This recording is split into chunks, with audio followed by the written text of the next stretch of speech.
लड़के हैं गलती कर देते हैं, ऐसे भी बयान आए थे। ऐसे ही अन्य तमाम वक्तव्य उस समय आए थे। महोदय, वे लोग लोकतंत्र की बात करें, मुझे बड़ा आश्चर्य होता है। ये किसके गुरु हैं? यानी यह शिवरानंद गुरु किसके हैं? यह बड़ी आश्चर्यजनक स्थिति है। और महोदय, मुझे देख करके बड़ा आश्चर्य हुआ। ये लोग प्रदेश के अंदर सुरक्षा की बात करते हैं।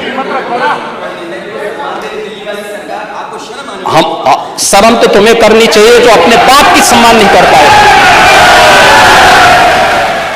सदन की जानकारी में लाना चाहता हूँ, इलाहाबाद जैसा महानगर जहाँ हमारा हाई कोर्ट है, न्यायालय है, माननीय न्यायालय है, और वहाँ पर इस तरीके से शूटिंग हो रही हो, दिन दहाड़े गोलियां चल रही हो, बम चल रहे हो, धुआं उड़ते हुए देख रहे हो, और मुख्य जो गवाह है उसकी हत्या हो जाए, अधिवक्ता की हत्या हो जाए, सुरक्षा जो कर्मी थे उनकी हत्या हो जाए, और आखिरकार पुलिस क्या कर रही उत्तर प्रदेश में? और अगर समय पर इलाज मिल जाता जहां अस्पताल में पहुंचे हैं तो शायद किसी की जान बच जाती। आखिरकार ये सरकार कर क्या रही है? ये डबल इंजन काम घूम रहे हैं, और सिक्योरिटी का फेलियर, आपका इंटेलिजेंस कमिश्नरेट बता रहे हैं, कमिश्नरेट से लॉ एंड ऑर्डर बेहतर होगा। केवल एक शहर की घटना नहीं है, अगर कल ही की हम जानकारी करें उत्तर प्रदेश में, और मैं तो कहूंगा अध्यक्ष महोदय, मैं आपसे निवेदन कर रहा हूं, अध्यक्ष महोदय, अध्यक्ष महोदय, आपके माध्यम से नेता सदन से ये चाहता हूं कि सबसे पहले आप जीरो टॉलरेंस से शुरू करें। हमें उम्मीद है कि आपका अगर जीरो टॉलरेंस है, शूटिंग हो रही हो, बम चल रहे हो, क्या कोई फिल्म की शूटिंग के लिए आप ही करवा रहे हैं क्या? नहीं, माननीय मुख्यमंत्री जी जवाब देंगे। बैठिए माननीय मुख्यमंत्री जी। अध्यक्ष जी,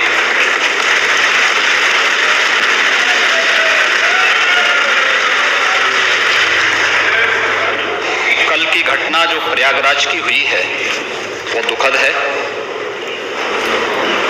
और सरकार ने उसका संज्ञान लिया है। और मैं इस पूरे हाउस को इस बात के लिए आश्वस्त करता हूं कि जीरो टॉलरेंस की नीति के तहत सरकार जो कार्रवाई अब तक करती रही है उसके परिणाम भी बहुत शीघ्र सामने आएंगे, कोई संदेह नहीं होना चाहिए। लेकिन जो ये अपराधी हैं, जो ये माफिया हैं, आखिर ये पाले किसके द्वारा गए हैं?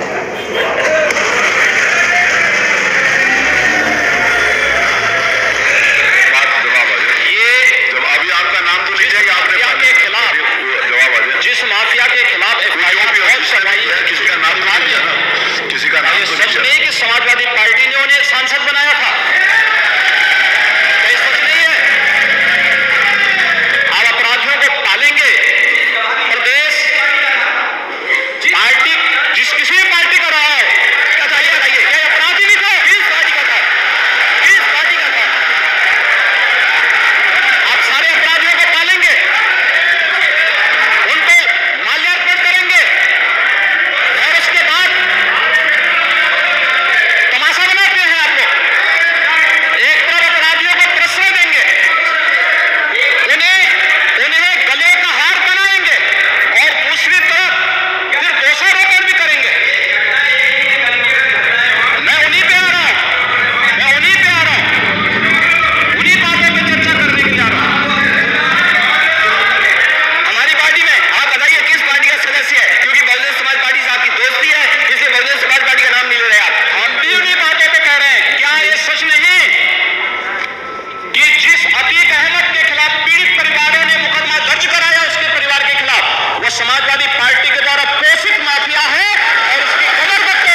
को चर्चा कराइए। मंडे का विषय नहीं है, विषय को देखिए। मंडे चर्चा। माननीय अध्यक्ष जी, अब इस विषय के ऊपर आगे बात करेंगे जब वो नोटिस देंगे। आज कोई नोटिस नहीं। ये सब लोग बैठ गए तो माननीय मुख्यमंत्री से निवेदन करूंगा कि अपना राज्यपाल के भाषण के ऊपर अपनी चर्चा जारी रखें। माननीय मुख्यमंत्री जी।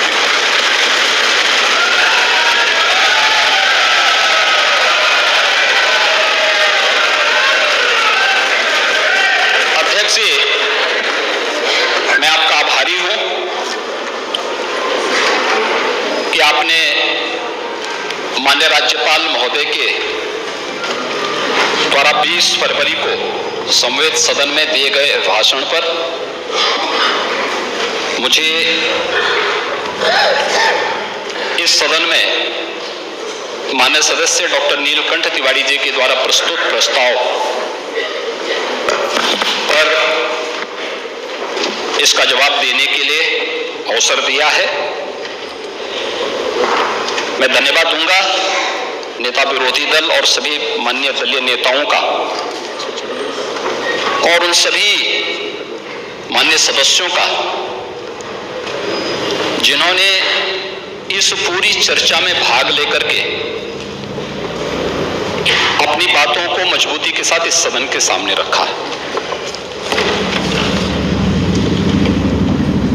मैं हमेशा इस बात को मानता रहा हूं कि आप हमारी बातों से सहमत होंगे, नहीं होंगे, लेकिन लोकतांत्रिक तरीके से सदन की कार्रवाई को आगे बढ़ाने की आवश्यकता है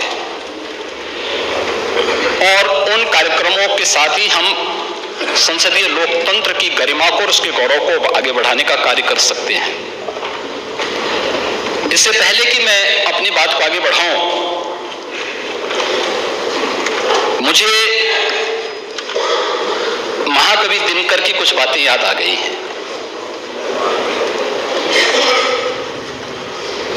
आज जब सदन की कार्रवाई प्रारंभ होनी थी ठीक 11 बजे, जो दृश्य हम सबको देखने को मिला है वह मैंने पहले भी कहा, कल प्रयागराज की घटना अत्यंत दुखद है और इस घटना का जो भी दोषी होगा वो बख्शा नहीं जाएगा। वो तो आप जानते हैं कि कार्रवाई जब होती है तो यहाँ पे बहुत तरीके से कार्रवाई होती है, लेकिन ये माफिया, ये पेशेवर अपराधी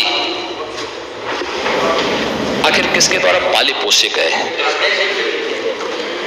और क्यों इतनी परेशानी हो रही है माननीय हमारे नेता विरोधी दल को? चोरों के जो है हित ठगों के बल हैं, जिनके प्रताप से पलते पाप सकल हैं।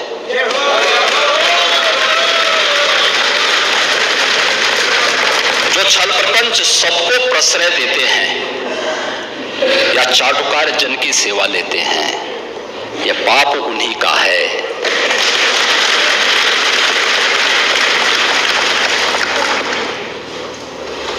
ये जो उत्तर प्रदेश की जनता को, 25 करोड़ जनता को पहचान का संकट खड़ा हुआ, इन्हीं पेशेवर माफिया और अपराधियों के कारण हुआ है, जो सत्ता के द्वारा पोषित होते थे, जिन्हें महिमा मंडित करके ये लोग अपने आप को गौरवान्वित महसूस करते थे।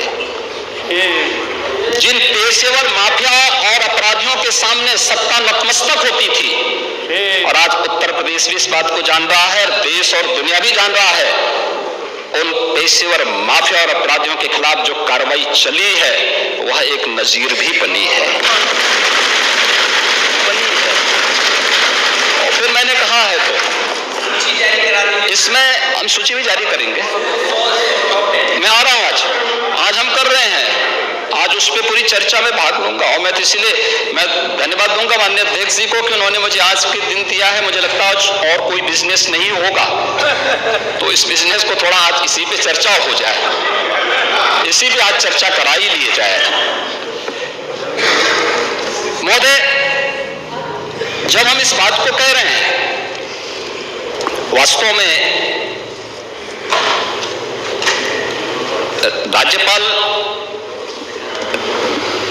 महोदय महोदय ने जो यहां पर अपना अभिभाषण दिया था, दो कारण से, संवैधानिक प्रमुख होने के नाते और एक मातृशक्ति की प्रतीक होने के नाते इतना सम्मान तो होना ही चाहिए था। हम बड़े बड़े दावे करते हैं, लेकिन सदन में राज्यपाल महोदय आ रही हैं सदन को संबोधित करने के लिए, आपको तो मौका मिलना ही है। आप अपनी बात को, सहमति और असहमति के लिए सदन है, लेकिन हम विरोध करें, गो बैक के नारे लगाएं, अशिष्ट और असंसदीय आचरण करें, यह सदन की गरिमा को तार तार करता है। दूसरा, मातृशक्ति की प्रतीक एक महिला राज्यपाल के द्वारा सदन को संबोधित किया जा रहा हो, हमारे लिए तो गौरव की बात होनी चाहिए, हर्ष की बात होनी चाहिए। उस समय नारे लगा करके पूरे सदन की कार्रवाई को बाधित करने का प्रयास हो। देश के अंदर किस प्रकार का संदेश हम देना चाहते हैं, किस प्रकार का संसदीय आचरण है, किस लोकतंत्र की आप बात कर रहे हैं, फिर किन संसदीय परंपराओं की बात कर रहे हैं, वह दृश्य भी हम सब ने देखा। जो एक महिला राज्यपाल उत्तर प्रदेश की सर्वोच्च संवैधानिक प्रमुख का सम्मान नहीं कर सकते, मान्यवर उनसे ये उम्मीद करना कि वो प्रदेश की आधी आबादी का सम्मान करेंगे, ये तो उनके शासनकाल के समय हुआ ही था, जब स्टेट गेस्ट हाउस की घटना घटित हुई थी।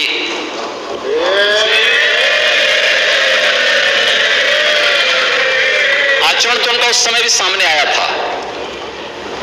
लड़के हैं, गलती कर देते हैं, ऐसे भी बयान आए थे। ऐसे ही अन्य तमाम वक्तव्य उस समय आए थे। महोदय, वे लोग लोकतंत्र की बात करें, मुझे बड़ा आश्चर्य होता है। ये किसके गुरु हैं? यानी यह गुरु किसके हैं? यह बड़ी आश्चर्यजनक स्थिति है। और महोदय, मुझे देख करके बड़ा आश्चर्य हुआ, ये लोग प्रदेश के अंदर सुरक्षा की बात करते हैं। शर्म तो तुम्हें करनी चाहिए जो अपने बाप की सम्मान नहीं कर पाए।